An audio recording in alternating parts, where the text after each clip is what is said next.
Well, hello everyone. We're glad you made it on this hot and in Michigan smoky summer day. Uh, we have a very good meeting for you today. I think you'll enjoy it quite a bit.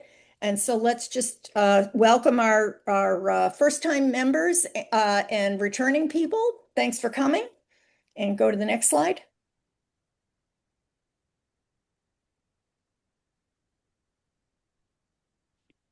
Jennifer? Oh, Are you seeing it? no, Was I'm it not delayed? seeing the next slide. Oh, now I see it. Okay, agenda. Okay. All right, so this is what we're going to cover. We'll spend the most time on items 1 and 6, but we will go through some of the other items. So the public sector crisis work group and the new federal rule changes that are being proposed have not yet been posted. Okay, next slide. All right, so Jose, take it from here. Hi, everyone. Just really quickly, give me some guidance on how much time I should You probably keep have myself in. about 5 to 6 minutes. Okay. Hello, everyone. My name is Jose Santos. I'm a professor in Minnesota at Metropolitan State University. I'm in a social science department there, but I'm an anthropologist. And I'm going to talk to you about some developments that we've been having inside the Society for Applied Anthropology, which hopefully will be a benefit to all of us here and to anthropologists everywhere. But the reality that I'm sure some of you are aware of is a lot of people are talking about crisis right now when it comes to anthropology, and that anthropology is going through a crisis, and there's a lot of disagreement. And that's one of the things that's very complicated. There's some people who feel there's not a crisis. There's some people who feel there's very much a crisis, and then there's great disagreement over what is the crisis. And those are very important discussions. But with the SFAA, we started working together. We created this public sector crisis work. And I take this quote from its charge, right? It's kind of mandate. I'm just going to read it to you so that it kind of sinks in where we're coming from. Anthropology is facing an urgent crisis emanating from the public sector. Under the Trump administration, the broader MAGA movement, federal employees, contractors, fellows, grantees, university-based anthropologists, we've all experienced a lot of layoffs, canceled contracts, grant terminations, reassignment, return to office disruption, censorship, which is very big, and a loss of public data, which is extremely troubling. Decades worth of data seems to have disappeared. A lot of this has really focused on these kind of DEI type concepts, right? Environmental justice, indigenous consultation, LGBTQ, health issues, sustainability, all things that I think are often bread and butter for anthropologists. So a little background as to how we came about to have this work group, if we could look at the next slide. This has evolved over a series of years, and actually, I first started thinking about this, writing about this, maybe within the last 5 years, and I've been lucky enough to get some things published. But in the SFAAs, we started really having these very serious sessions that were specifically targeted to trying to help people that were losing work, that had already lost work, or that were just downright scared, right? And so we had in 2025, we had one for federal workers and one for academics. In 2026, we had one for federal workers, one for faculty, and then one for students. And so at those meetings, we started talking to each other and networking. And AJ Foss is currently the president, the outgoing president of the SFA. I think he put a lot of interest into this. I think he saw that it was important. So he helped organize this and helped give us this charge that I shared with you, and I think I might even share it in the chat because I'd love some feedback at some point from people about this. If I have permission to do that, do you think? Yeah, Feel absolutely. free. And Okay. yeah, if it's not letting you do it, you can email it to one of us. Okay. I'll email it to Jen in a little bit. So let's go ahead and look at the next slide. So this is what we're doing, and I think part of what we need is input.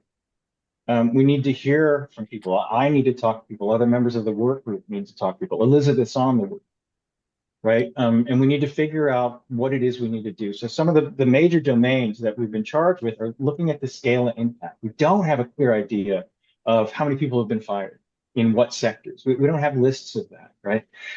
Exploring legislative action. This is something that has helped some universities, some places along the way. We need to think about how do we organize that. We need to think about partnerships. We need to think about allies. And that might be for academics on the department level. Does our specific department have community partners, for example, that it pairs up with? And then what about trickling all the way up to the leadership for our major organizations like the SFAA and AAA? We need to help people that have lost jobs. A phrase that I keep using over and over and over and over again is kinship. And that I don't know that anthropologists have always been good at thinking about each other like kin, like we're family, like we're supposed to take care of each other. And that's something I think that doctors and engineers and lawyers do very well.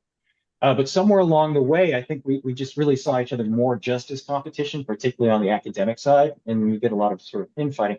And there's not this kind of nurturing quality. And I don't necessarily mean something very touchy-feely, overly affectionate like that, but I mean that our job is to help each other. And right now, a lot of us are hurting. And that's one of the things that we principally need to explore. We need to think about what about people who have lost their jobs or been fired? What about people who have lost contracts? What about people who feel surveilled? I'm a professor, and people are very interested in what's in our syllabus. What am I saying in class and so on, right? And so we need to provide support for that. And alongside with that, we need training programs. Everything from people who have been professionals for 20 years to people who are students. And we need to think about training and support for academic freedom, because one of the major issues is, of course, the moves against anthropology are part of much larger moves at the national level that are moving against difference, right? Diversity, equity, inclusion, all those things, but things that study differences between social groups, they seem to be very targeted. So what are the deliverables? What are we supposed to do? Well, we're going to draft a memo. We're doing explorations like this one, and we're going to hear from people, and then we're going to come up with a set of recommendations for the Society for Anthropology board, hand those off, and then hopefully support them in any way they can to accomplish those. We are going to have a number of sessions. I think we were talking about as many as 5, maybe different sessions. There'll be one for federal workers, one for students. Elizabeth was talking about doing a workshop on how do we talk about the value of anthropology to different kinds of partners and to different sectors, right? So we would love it if you came to the SFAAs. I know that's a ridiculous expense. I wish I could pay for everybody to come. I can't. But I really encourage you to try to find ways, maybe there's funding out there for you, to come and then come to our sessions. I'm going to work with the SFAA to kind of get them labeled somehow. Last year, we had them labeled as presidential sessions, so keep your eyes open for that. But otherwise, we'll be kind of releasing that information through networks like this one. And then we're trying to write, get the word out there, fight back. Maybe it's in the press, maybe it's in the blog, maybe it's online, right? We're trying to write some articles for this new publication that's coming out called Dispatches. I've sent out maybe 2 or 3 op-eds already over the last couple of months. They've all been rejected, but I'm going to keep trying, right? The trick is to keep at it. So those are really my questions. And then, we had some asks in the short and the mid and the long term, because I think I do think that we're in a crisis. And in the short term, maybe even now, maybe you could type some things in the chat and I can just cut and paste them and put them in a Word document. How do you think career readiness is part of addressing this crisis?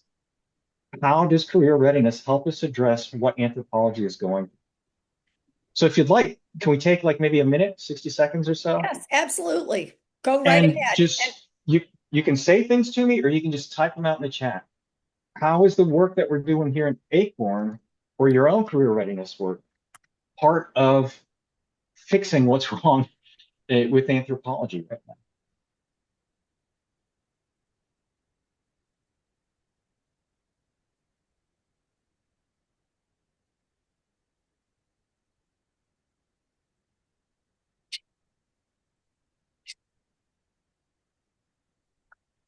Is the question too difficult for people, or is it one of those questions that you need time to think about?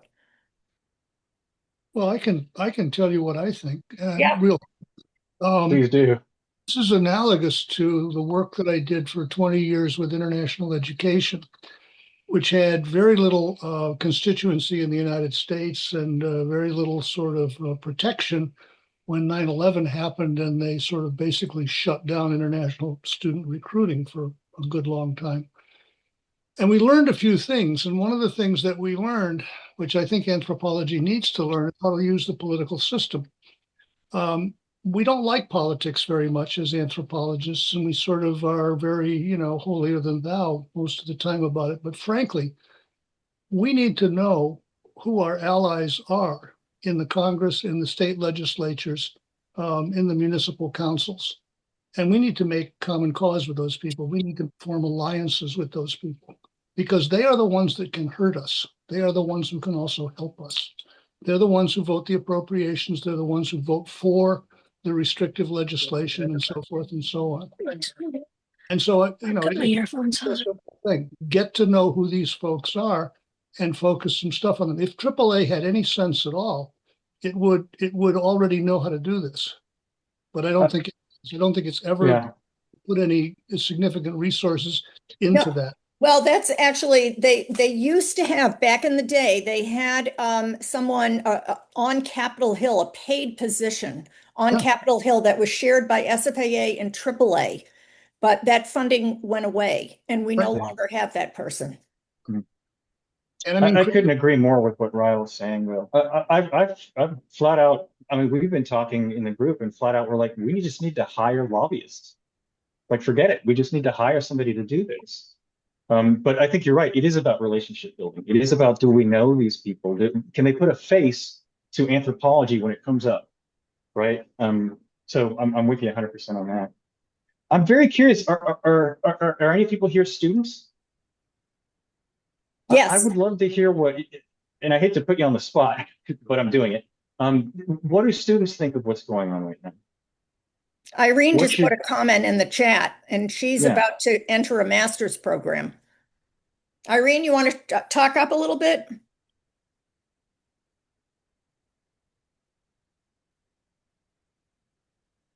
No, maybe she's. That's all right. We don't need to force that. But I am particularly interested in hearing from what students have to say because I think the culture has shifted so drastically. The world that I became an anthropologist in, the world I was trained in, that world's gone. It doesn't exist anymore. And that's both an exciting thing and a terrifying thing. And so I think it's really students need to be part of what directs us and tells us what direction to go in, because they're the ones that are going to be here long after I'm gone. So I love that you guys put some things in the chat. I'm going to cut and paste these in a little bit. So for the midterm, feel free to email them. My email's there. We've got my email. Elizabeth has my email. It's pretty. Let me see if that. Yeah, it lets me put that in the chat too. I would love to hear from you. Now, I'm not making any promises that just because you reach out to me, whatever you say is going to be put in those recommendations. But I'm trying to review. I need to hear from as many people as possible, right? So please think about sending me an email over the next couple of weeks. Right. I might not get a chance to hear back from you, but I'm going to take everything everybody says very seriously when we're writing these recommendations, which are due to the board in November. So take some time, think about what you think is going on and what you think would help and what you think the SFAA needs to be doing. In the long term, please consider this. Write. Reach out. Talk to people, discuss these things. It does make a difference. One of the biggest things, you probably talked about it in here, that's hobbling us is people have no idea what anthropology is. And when you don't know what something is, somebody else would fill in the blank. And right now, there's a lot of negative press filling in that blank. I don't know if you guys have discussed in here. Vanderbilt just came out with a report on the status of scholarship in America and saying, there's it's very standard stuff. If you read any of my research, we could have predicted that something like this would be written. But, the liberal arts are terrible. The social sciences are terrible. And it very specifically says anthropology is the worst one. And I think they can get away with that because people don't know us. People haven't read our research. People aren't familiar with our work, right? And so we need to reach out and do that. And I think op-eds are a good way to do that. A news outlet, something in your own community, talking to people more. And then please come to our sessions.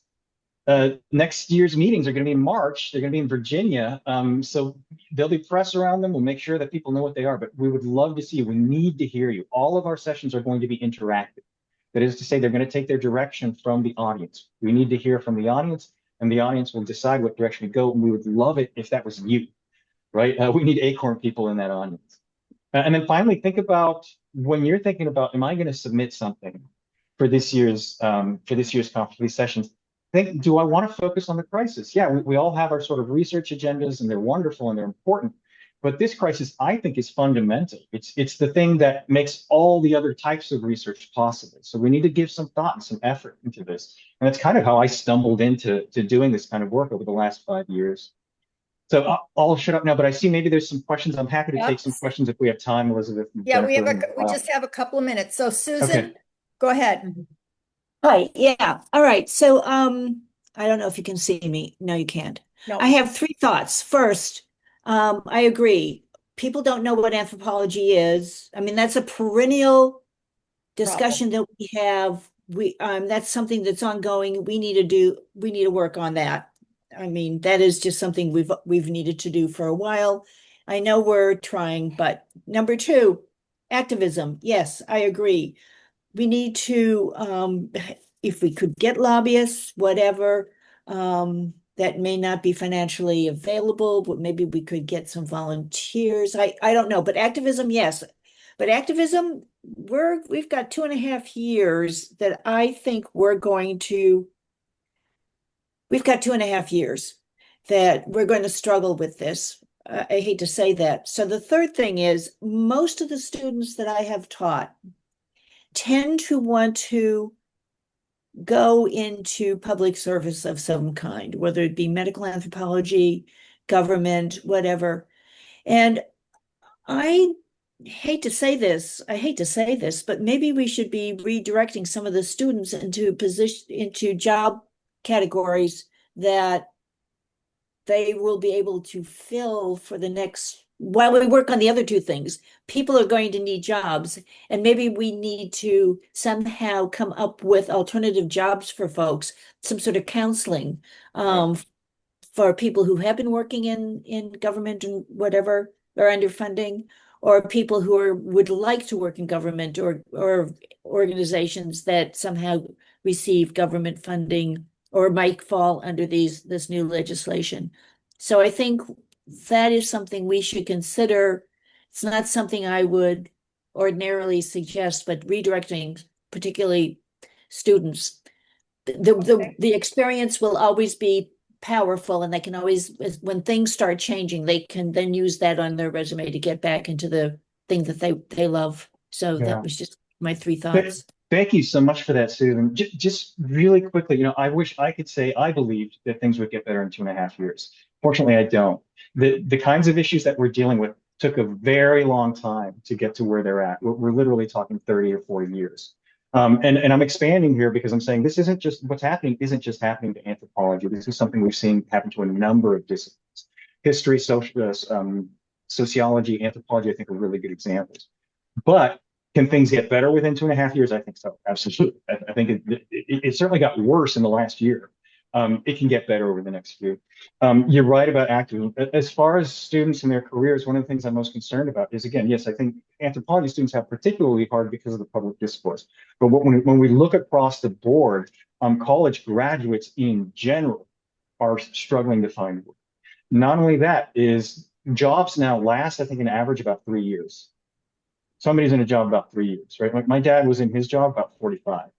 I've been in mine about 15. Again, that world seems to be dying. And so part of, I think, what anthropology needs to offer is that ability to switch up, to move around. I wanted to do public service. Now I can't. Boom, I can pop right back into corporate, right? And so forth and so forth. And so when you look at people's CVs now, even young people, there's this big list of places that they've been.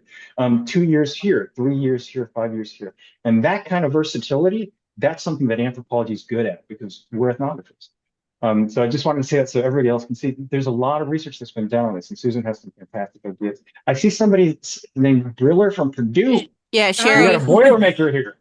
Yeah. Hi, Jose. This is Sherry Briller from Purdue. I'm sorry, something Sherry. happened with my settings. So, hi, this is Sherry. Thanks for coming and doing this today. And I think this is a really important committee and initiative. And I just needed a minute. Like, I have 3 balls in the air to think about career readiness too. But so I'm someone that's actively working that area, teaching an anthropology capstone, doing all that stuff. So I think one of the things I've been thinking and starting to write about now is kind of either changing or really amplifying certain messages to people, today and coming out now.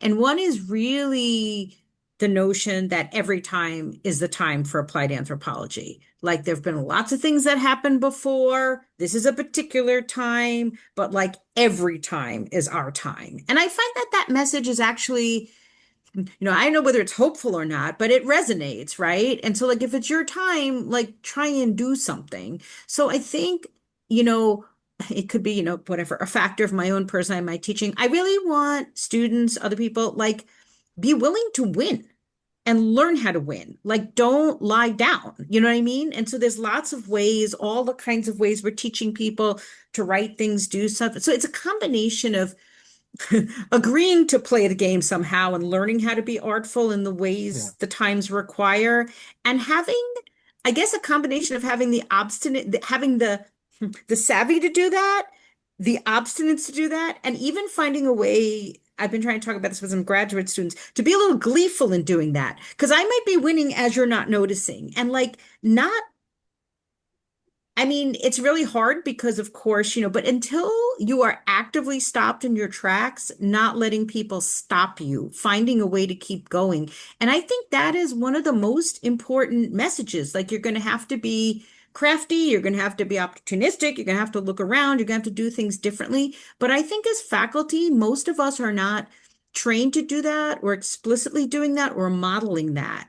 And so I'm really trying to do that, and help other people to do that too, because I think the giving up is really, going to be one of our biggest problems. So I think like you were saying about being ethnographers and being anthropologists of the situation, like learning how to really turn that into things. Of course, everybody has, terrible to worse circumstances, but until we're like forced out of everything, I think we have to just really, I feel like it's important for educators, like don't just state what the problems are, like help people learn how to do something about that. Okay, So I am we're going to have just getting started with that. Yeah. Okay. Well, thank you, Sherry. Jose, we're going to have to move on just because Sure. we have some other things that we have to cover. Yeah. Okay. Thanks so much for the Very, time. very quick. Yeah, no problem. Thank you. It was a good discussion. Thank you, Jose. And we'll save the chat. Okay. Just a brief word on our involvement in AAA's newsletter. So go to the next slide.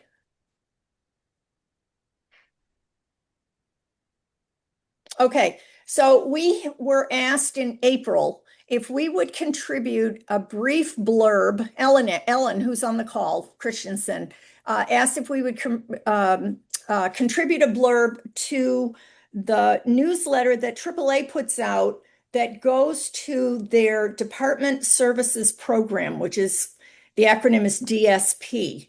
And so we have now submitted 3 different blurbs, the third of which is shown here on the right-hand side of the slide. It was about the blog that we run and using that blog as a way to help students in your courses understand current thinking by students, by professors, and by practitioners through the blog posts that they are writing. So that's just one example. It's a great, go ahead to the next slide. It's a great opportunity for us because the DSP hits about 250 anthropology departments. So people are seeing ACRN every month that this newsletter goes out. And we can benefit because we get to say what we think matters right then and there for them to hear. So let's go to the next slide. This is just sort of background. All right, career services webinar. All right. And just as a heads up, Jose, I made you co-host, so you should be able to share any files you want in the chat as well. All right. So I'm going to share a little bit about a webinar that Elizabeth and I did on Tuesday this week. We've been in communication with Beth Schill. She's an anthropologist that's currently working at the University of Georgetown. No, yeah, okay. Yeah. Georgetown University, I guess is how you Yeah. She worked with us to bring together a number of her colleagues that are also working in the career services space for a webinar introducing them to ACRN and the work that we do. And this is an audience that we've been trying to reach for a while, just because we see them as a critical stakeholder group when students are having the question of, what can I do with a degree in anthropology? What are my future career opportunities? Because while they're instructors, maybe it's their first stop, career services is another group on campus that they'll likely interact with. So in this presentation, we shared with them about the resources that we have available to them, as well as giving them a chance to share a little bit about some of the concerns and challenges that they run into in the work that they do, working with faculty. We want to make sure that there's a strong awareness of the resources that we have available across campus. So usually when we do our departmental advisory initiative visits, we encourage departments to bring in their career services department if there is one. I know sometimes some universities are in different varying degrees of transition, as well as, their academic advisors as well, because these are people who are going to be advocates for your programs across campuses. They're working with students and helping them think about what do they want to do as a job. So make sure any faculty you work with, and if you are faculty, that you make a chance, take a chance with connecting with your career services department on campus. One of the things that one of the attendees shared is that sometimes they have the time and the bandwidth to do stuff that maybe faculty don't. So one example was if you're having a guest speaker coming in from a certain company, instead of just sharing that speaker's contact info, your career services department representative could reach out to that company and collect some information from their recruiting department so that students actually have a direct pipeline to potential internships or job opportunities, rather than just trying to reach out to that individual that may be doing a individual contributor role. All right. So that's that. And we're looking at maybe continuing to do that. Hey, good to see you, Clemente. Glad to know we got some career services representation here.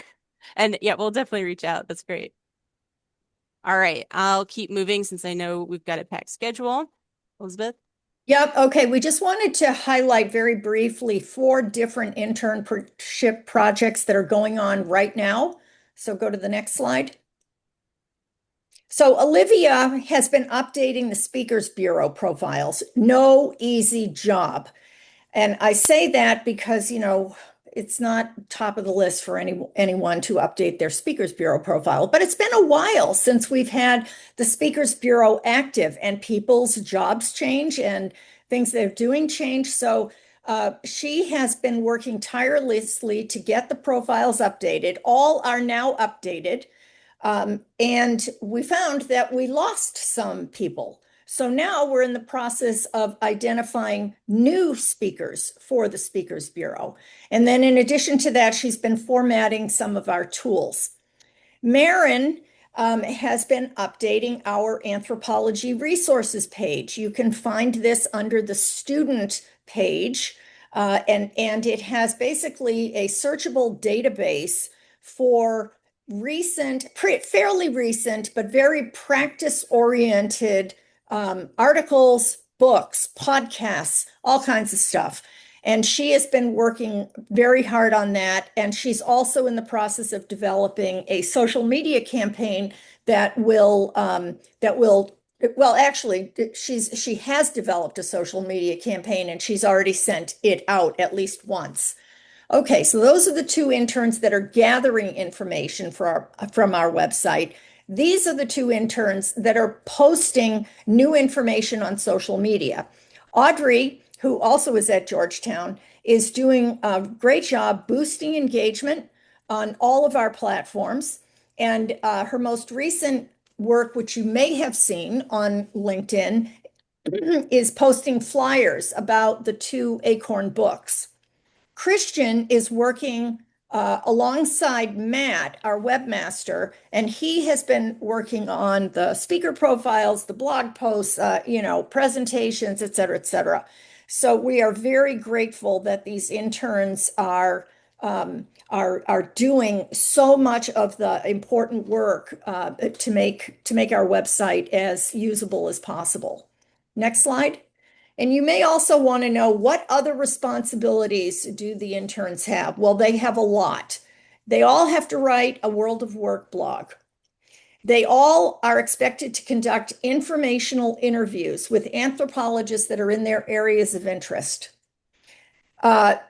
Once in a while, we have an intern meeting, which the interns are on, just them, and they are meeting each other so that they can start building their own professional network with the other interns. And then, of course, they're, to the extent that it's possible in their schedule, participate in any meetings associated with their responsibilities. So, for example, Audrey was on a communications call this morning. Okay, next. Okay, this is another, I'm sorry for the pace of this. A new Elizabeth, it's Bob. Just a quick question for you. Yes. Not that the interns need more to do, but one thing that occurs to me is that there are some disciplines that are doing a better job than anthropology in achieving what we're trying to achieve. Okay. You've written about economics. There was an article in the New York Times about philosophers working for AI. Yeah. I mean, that may have been a one-off, but I'm wondering if an intern or two could be assigned a project to say, who's doing well in this? I know it's either the American Historical Society or whatever they're called. Elizabeth, you and I saw a presentation by them several years ago, and they were very impressive. But ACORN is fantastic. SFAA is fantastic. But there are some organizations that seem to be getting the word out really well, and maybe they're training their students in ways where they can transpose their skills a little better. I don't know, but that might be a good a task for a couple of interns to then present something to the rest of the group to say, why don't we model some of what we do on what has worked elsewhere? Okay, so you're thinking about preparing students and then being able to find organizations that do that well so that students then land a job. Is that correct? That's part of it. What organizations are getting the word out that their discipline is something that employers, for example, should consider? Okay, I see what you're saying. So it's everything that ACORN is part of what ACORN is and what SFAA is. It's just that it's not just instead of anthropology, insert sociology or psychology or whatever it might be. Right. And what are they doing to see if there's any nourishment there for us to do better? Okay, that's a very good point. Okay, keep going. We're running into a little problem with a couple of the tools. So go to the next slide. Here's how we typically develop tools. We either ask somebody that we know to develop a tool that we know has an area of expertise, and you can see some examples there. I know Pshito is on the call. Or an anthropologist comes to us with an idea for a tool. And we're running into problems with two tools that we would love to develop, but our networks just are not strong enough, or we don't know the people well enough or something. So we have an alternate strategy that we wanted to fly by you and get quick feedback. We were thinking that we could have a particular tool developed as a client-based class project. Now, in this proposed case, which would not happen until January, it would be an undergraduate biological anthropology course taught at two different universities, Michigan Dearborn and Augustana, by two professors who know each other. I believe they went to grad school together. And their students would basically develop the content for the tool, at least in draft form, and then present what they have come up with back to ACORN, so ACORN serves as the client. Anybody have any quick comments on that strategy? Put them in the chat. Or if you have an alternate strategy, put it in the chat. I will say I feel like biointh is a really big field. Yeah, well, I mean, I now have a list of about, I don't know, 15 practitioners, and I've approached a number of them and they've turned me down. because they're too busy, or I don't know them, they don't And know they don't have me. jobs. No, they actually, all of these people have jobs, but Okay. you know, yeah, we just, so this is the strategy we've come up with for the moment. I think it's great. I mean, I think that, you know, it's low risk. Right. And it's very high student involvement.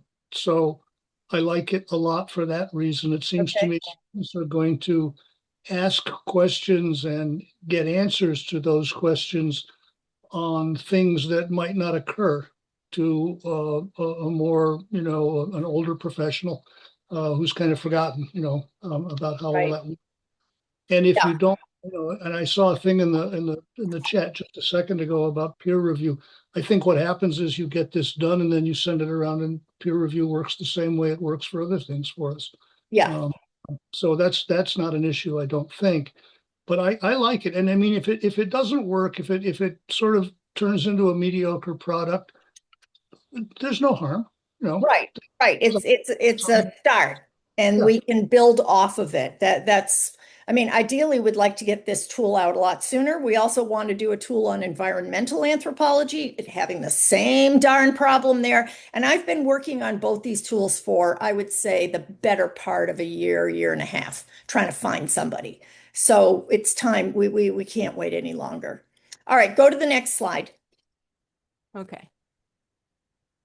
All right. Okay, so Missy is here today to talk to us about federal rule changes not related to the New York Times article that was posted earlier in the chat from the Office of Management and Budget. That comment period closed on July 13th. I hope that you were all able to write a comment. It came out in our last newsletter.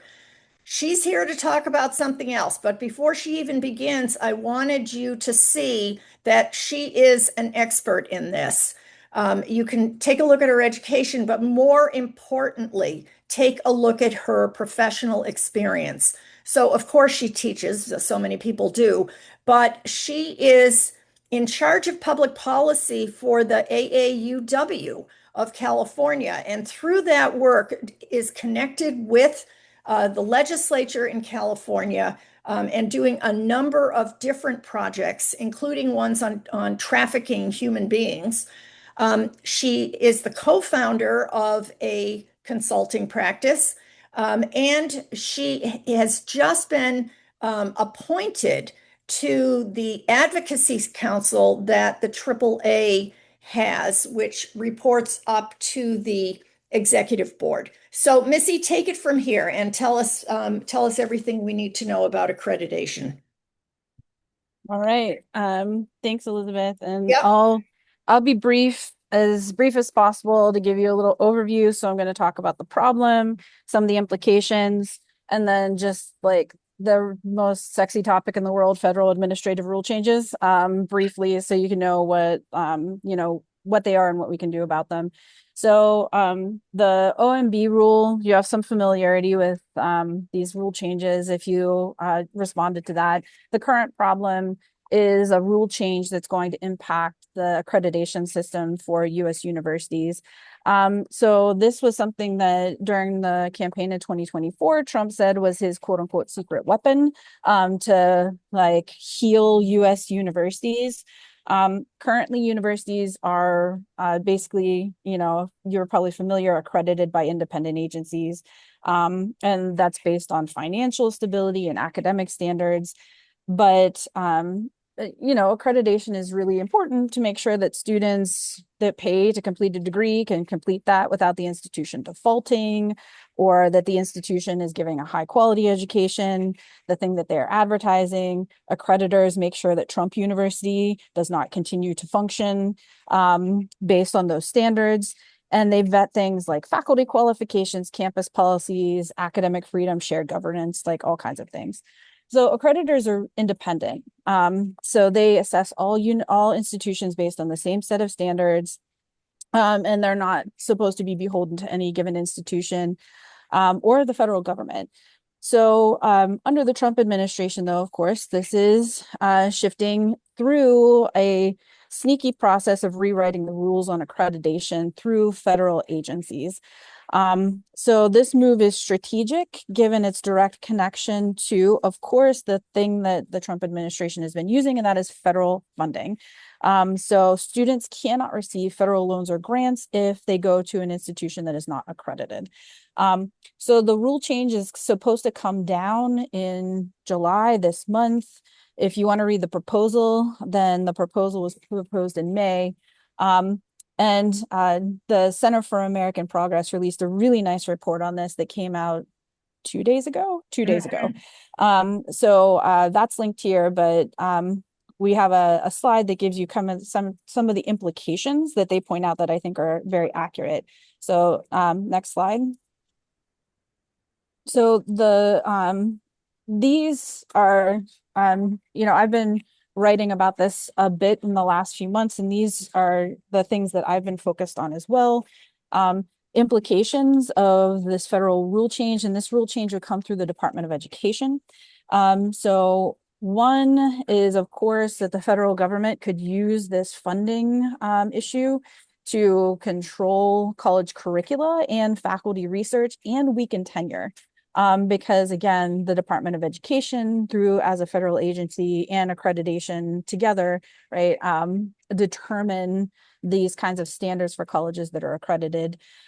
Two new and experienced accreditors enter the system because they'll loosen the rules on who the accreditors themselves are. So these are folks that don't know the rules or the culture of accreditation and how it's been functioning.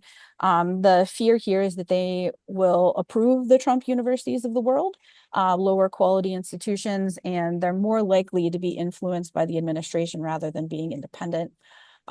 Three, campus support services themselves that are geared towards diverse student populations and that are considered now quote unquote DEI, right?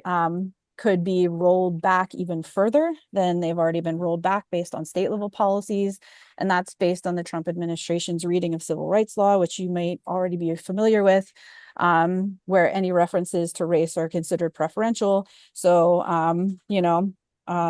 the Department of Education has said that cultural graduations, right, like lavender graduation, are problematic, right? Or graduations where they're Spanish speaking, because that is quote unquote discriminatory.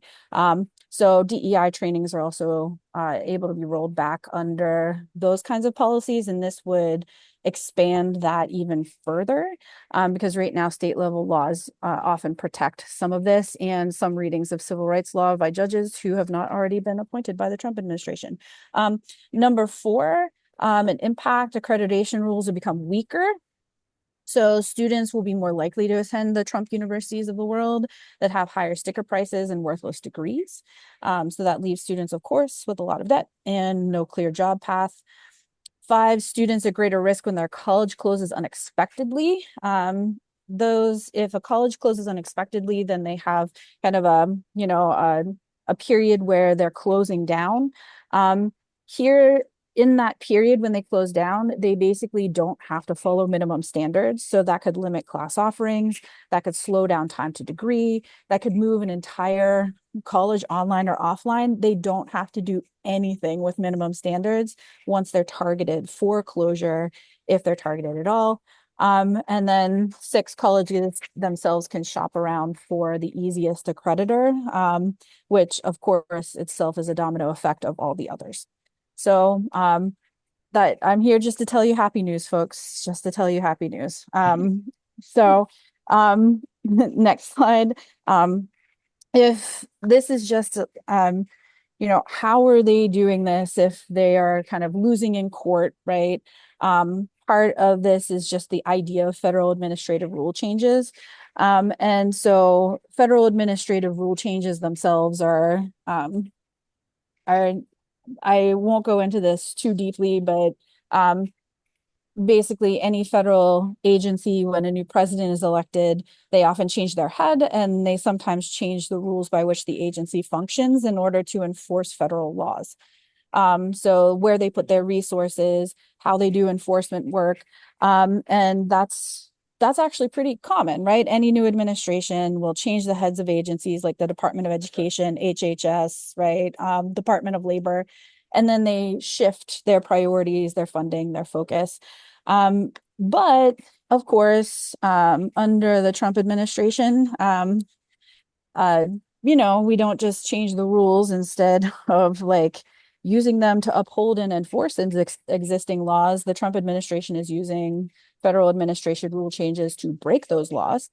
And that is, there's a lot of things we can say there, but the focus on DEI means that they're really using these to undo long-standing civil rights protections and to redefine what discrimination itself means. So this is a mechanism too by which the Trump administration is doing what we would call whole of government strategy. So even when they lose one case in the courts, it's like a constant kind of shift, right? Ping-ponging around. But if you can embed it in federal agencies, then they can take their definition of discrimination and kind of spread it everywhere. Does that mean it is not subject to legal challenge? No, right? But that means that, the way the courts have been falling, there's a whole bunch of other stuff that's happened at the Supreme Court that's made this more advantageous as a rule change. If you want to get into the weeds on it, then I'd say take a look at this article I wrote or send me a message and I'm happy to go deeper as to why this is such an effective strategy under the Trump administration. But trust me, this is a very effective strategy. But next slide, that doesn't mean you can't do anything about it. So you can actually take action against it. This is why Acorn sent out an alert about the OMB rule. This rule about accreditation that will come out of the Department of Education, it's supposed to come out in July. When it does, I'm sure that you'll get an alert about it. Look for the federal rule changes and submit a comment. Just some notes on this. One, right? This is if you feel uncomfortable about putting your name on it for any reason, you can submit it anonymously. It doesn't get booted if you submit it anonymously, but do know that you do need to submit something that's not a template. You can't submit the same thing over and over again. The administration then says it's AI and they don't count it. And the more submissions, the better. So you should share it out. So it does take a few minutes because you have to write something, right? You can't just cut and paste on a template. But here, quantity over quality is the name of the game. So for a little bit of hope in my dark little presentation, I will draw your attention to the HHS rule that just got booted like a few days ago. So there was an administrative rule change that was going to force all hospitals that did gender affirming surgery for minors, that was going to cut their funding. And over 30,000 public comments came in to the rule change and they withdrew it. So these matter. And, in the short term and in the long term for later legal challenges, it slows down the process.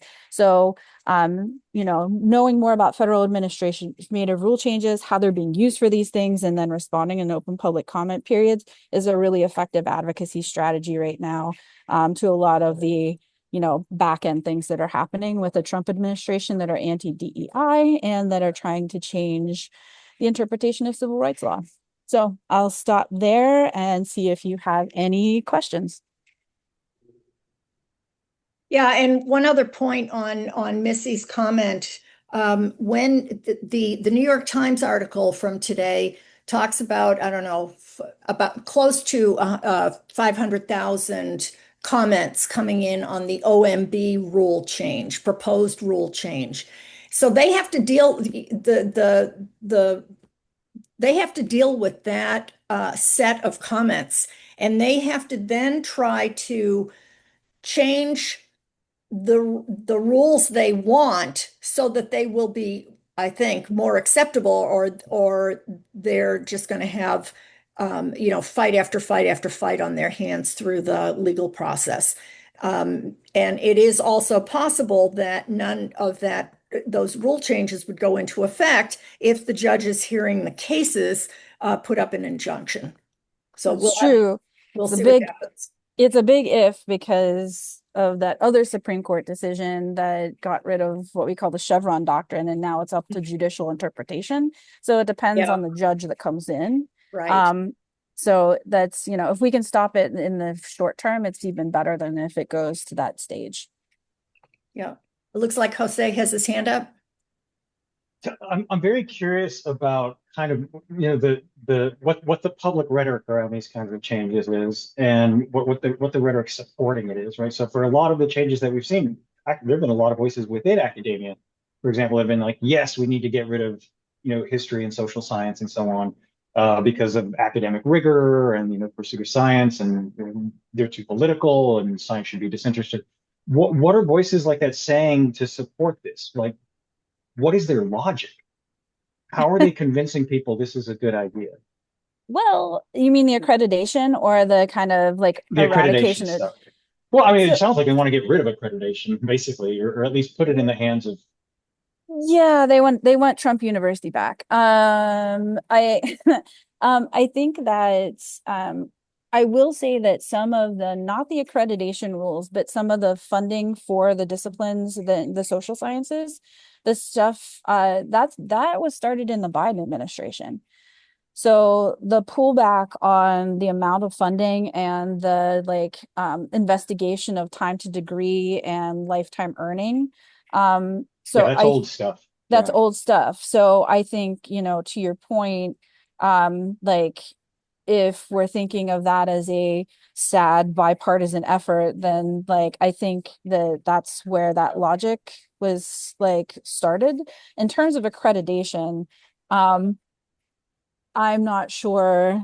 I think that there we just look to the neoliberalization of the university, but as far as popular discourse, I don't think that there's an overwhelming push for this. I think that because this is federal administrative rule changes and they usually happen in every presidential administration, there's usually not such a groundswell of public comment or attention paid to this. And so this is kind of the back door to make that happen, whether or not it has support on the front end. Okay. So we're not hearing a lot of loud voices saying, yes, we need to do this because whatever. They're just sort of like, let's just do this quietly while no one's watching. This is so the way that I characterize this is part of the whole of government strategy to get rid of DEI and this is just another arm of the larger strategy to, one, get rid of DEI, and two, have money flow towards Trump universities, because it does both things at the same time. Yeah. Yeah, and it controls education. Right. Right. You control education, you control minds. Mm-hmm. Yeah, I dropped in the chat. John Oliver did a really great piece on New College of Florida and some of the changes that have happened there. And I think that's kind of the model they're trying to go for. Yeah, I can't compete with John Oliver. Yeah, definitely. Well, I was just saying, if you want to see public opinion and what people are saying and maybe where it's coming from, that's a good place to start. Yeah. All right. I know we've got 5 minutes left, so I'm going to get through the rest of the slides, but then I think we could open up for a more general discussion too. Cool. All right, so some quick updates for you. We are looking for one more professor to work on a client-based class project, so reach out to Elizabeth if you know somebody that would like to be involved in that. Also, there's a new job board out. It's called Words of Mouth, founded by Rachel Mead Smith, and it's a newsletter featuring jobs. And we'll try to share the links out. We'll have the slide decks up on the website, but we'll try to drop some of the links in the chat too before we end the call. All right, and last but not least, well, this is not last, but almost last. The Society for Applied Anthropology is launching their new dispatches. So it's kind of the reimagining of SFA news. So there'll be news in there, but also other short, timely, plain language pieces. Also, there's the opportunity for multimedia. So you can be a little more creative with the different types of formats. I don't think they've launched the portal yet, but it is coming soon. So start thinking about that as something that you can contribute to or encourage your students to look at contributing to as well. Next, definitely check out our books. This is the great flyer that Audrey put together for us to share on social media. And our next meeting will be September 17th. So I'm going to go ahead and stop sharing and grab some of those links for y'all. So Jose- any comments that anyone has for either Missy or Jose, especially, please raise your hand, and we'll try to respond to them. Or if you have any other questions about what was produced here.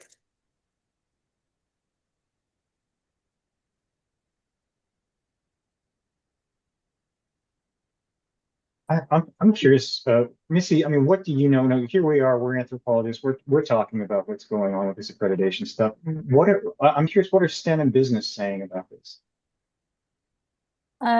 So I will say that the accreditation issues are at the forefront of, they're top of mind for some of the nonprofit sectors that I am in. And that there's a concerted lobbying effort through like a different, like, nonprofits and professional organizations and entities coming together. I know AAA is responding to this, right? But also like ACLS and the orgs that are like higher ed, a number of DEI orgs. Now, in terms of the professional side, I think that the pushback is not out front. And that is largely because there are a lot of people that are afraid about being a target right now. And so just like with their other kinds of DEI efforts, it is happening on the back end and underground in sectors where pipelines are important to get in, and actual education is important. But it's not out front in any way that I have seen, and other people might have a better sense of this, but like I've seen radio silence in so many areas because I think a lot of entities are waiting it out, basically, so that they themselves don't take a hit on the front end. Yeah, my sense with a lot of these moves is that you do have, and the reason I mentioned STEM and business is because those are the ones that unfortunately still matter, right? Those are the disciplines that I think that they have a lot more power. But they do take this kind of apolitical public stance when they are so politicized. But I find even when it came to like federal funding for like who can get Pell Grants and stuff like that, the nurses, yeah, they were really scared at first and loud at first, and then they shut up. Yeah. And they're sort of like, because I think they think, well, we don't want to look like those other disciplines. I think that's one thing. And I really think they think it doesn't apply to them. I think they think it's a mistake somehow. And we just need to talk to somebody in that mistake. I'm talking off the cuff here, but I wonder what you think because you're really working on this. No, I really think that they are waiting it out. I think that they don't want to have a target on their back and like right now, and that they're like, these are federal rule changes. We can change them back. We don't need to lose money on the front end. We don't need to lose this here. We don't want to be the targeted person, and that they're just like, I get the sense that there's a waiting out, like rather than an active pushback. That's my take from the entities that I've been working with.